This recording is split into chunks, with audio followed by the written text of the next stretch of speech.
Welcome to Whodunit, We Did It. Today we uncover the chilling story of a man whose name is etched in the annals of infamy in the Weimar Republic era of Germany.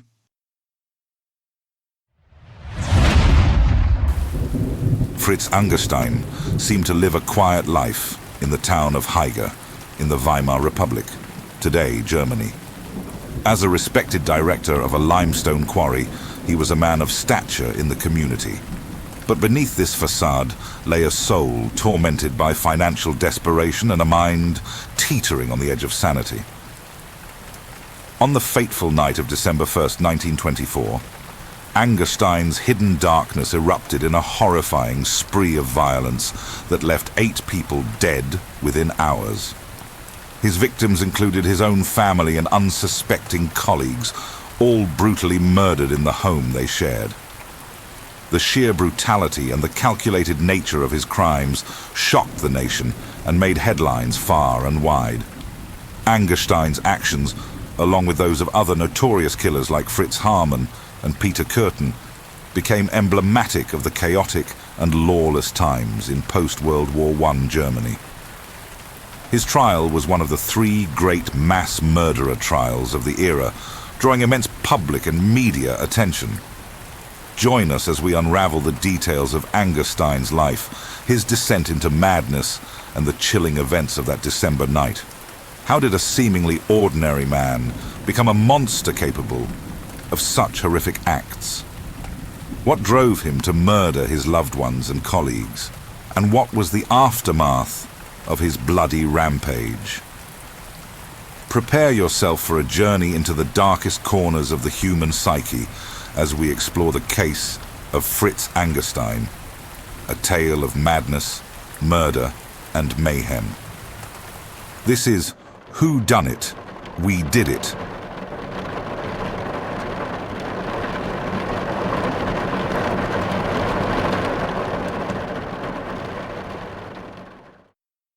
Born on January 3rd, 1891, Fritz was the 7th of 10 children in a family struggling with hardship and illness. His father, a carpenter-turned-steel worker who also served as the mayor of Dillenburg, provided a stern but supportive backdrop to Fritz's tumultuous childhood. Fritz's early years were marked by frequent bouts of tuberculosis and a serious operation to remove a rib. Yet despite these challenges, he began working as a surveyor at the tender age of 14. His career advanced, leading him to the Nassauische Bergbau AG, and by 1917 he had become the procurator of a limestone mine in Haiger. Fritz's personal life seemed promising when he married Käthe Barth in 1911. Known for her devout Methodist faith, Käthe was described as the loving and devoted wife every man would wish for. However, their happiness was marred by Käthe's severe hysteria and an unexplained intestinal illness that struck her in 1920. These ailments, combined with Fritz's own recurring tuberculosis, tested the couple's resilience. Adding to their sorrow, Käthe experienced 6 miscarriages, a painful reality that strained Fritz's relationship with his mother-in-law, who criticized and mistreated Käthe. Despite these difficulties, Fritz and Käthe's bond remained strong, though their circumstances grew increasingly dire. In 1921, Käthe's suffering led her to write a heartbreaking letter to Fritz, expressing her inability to be the wife he needed. The couple even contemplated a joint suicide, but were saved by a serendipitous song that brought them back from the brink. Their move to Haiger in 1921, to a villa provided by Fritz's employer, Van de Zijpen, offered temporary respite. However, financial pressures soon mounted, driving Fritz to embezzle funds from his employer, a desperate act that would eventually lead to his downfall. By November 1924, his deceit was uncovered, pushing Fritz further into a corner. The days leading up to the tragic events were filled with tension and dread. Fritz's discovery of his wife's notebook, detailing her final wishes, and a confrontation with his manager over the missing funds, compounded his stress.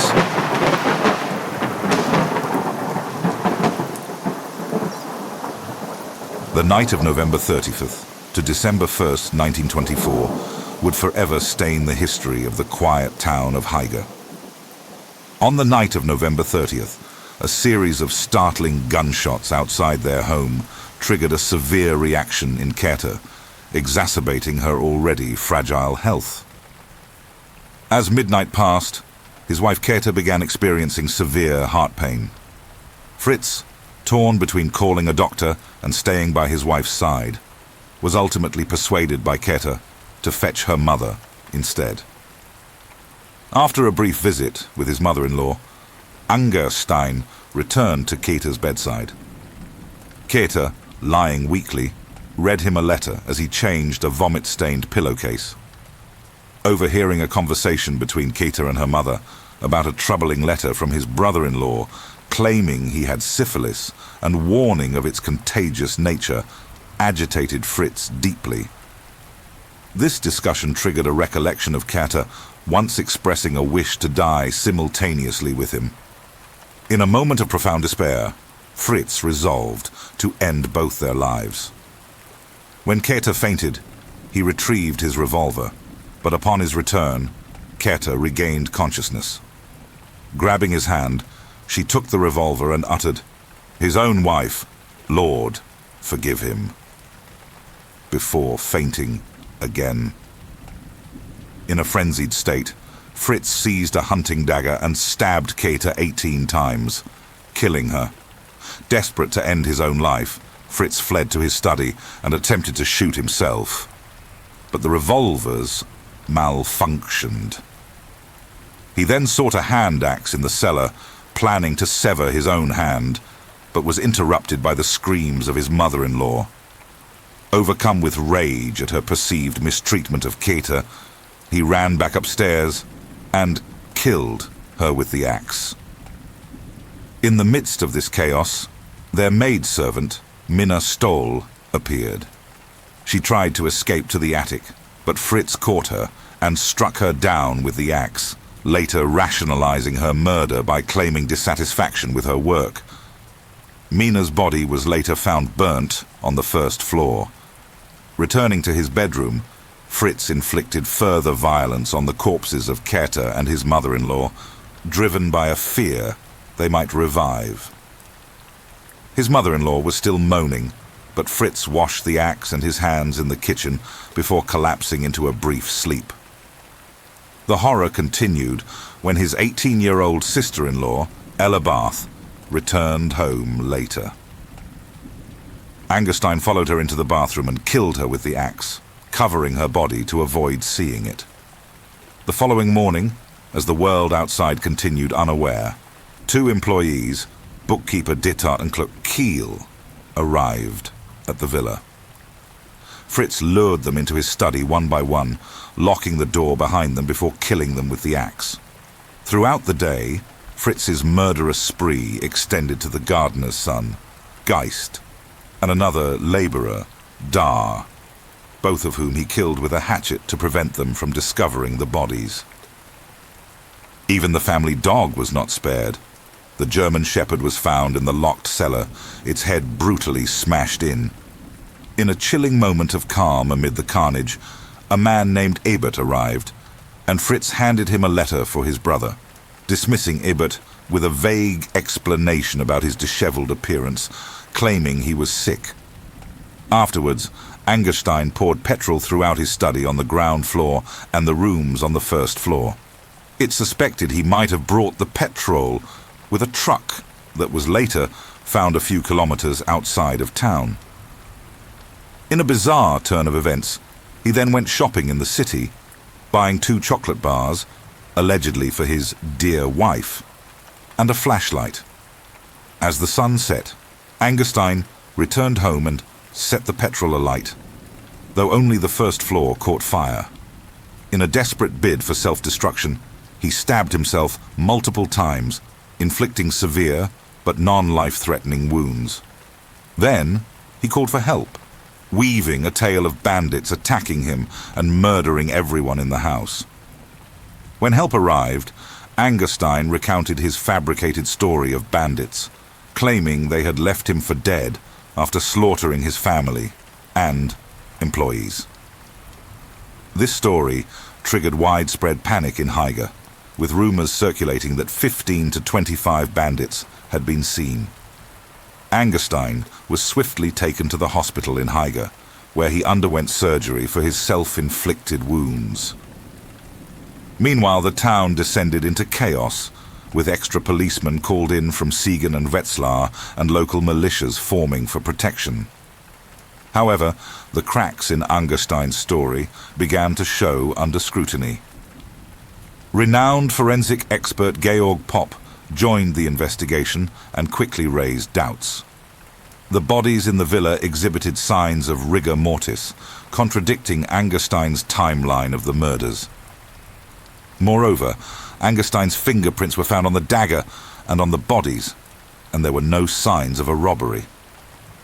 During his interrogation by the prosecutor, Angerstein consistently denied committing the murders, yet his statements were riddled with contradictions.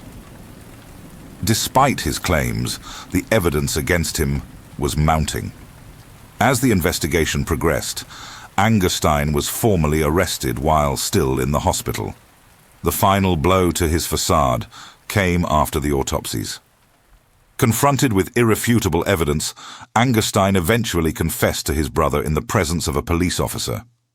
This confession sealed his fate and shattered the illusion of the bandit attack he had so desperately tried to maintain. Out of fear that the public might turn against Angerstein, authorities moved him to Limburg under Lahn, just 2 weeks before his trial commenced in July 1925. The trial was a media spectacle, capturing extensive publicity and coverage. Alongside the infamous trials of Fritz Hamann and Peter Kürten, Angerstein's case was one of the great mass murderer trials of the Weimar Republic. Angerstein faced 13 charges, including 8 counts of murder, 2 counts of embezzlement, and 1 count each of forging documents, arson, and perjury. He vehemently denied embezzlement, claiming instead that van der Ziepen owed him money. Throughout the trial, 153 witnesses and 27 experts were called to testify, painting a detailed and grim picture of Angerstein's actions.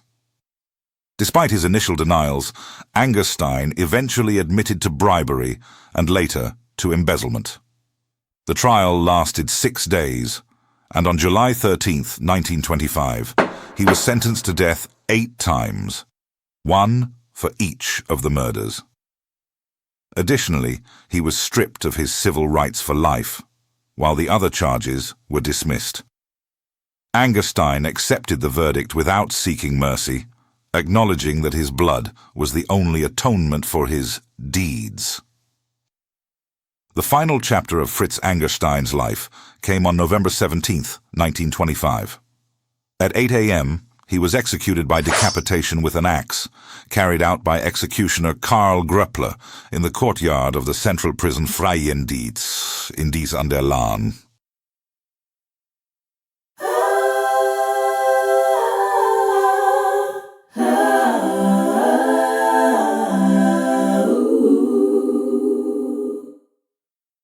Speculation about the motives behind Angerstein's heinous acts ran rampant.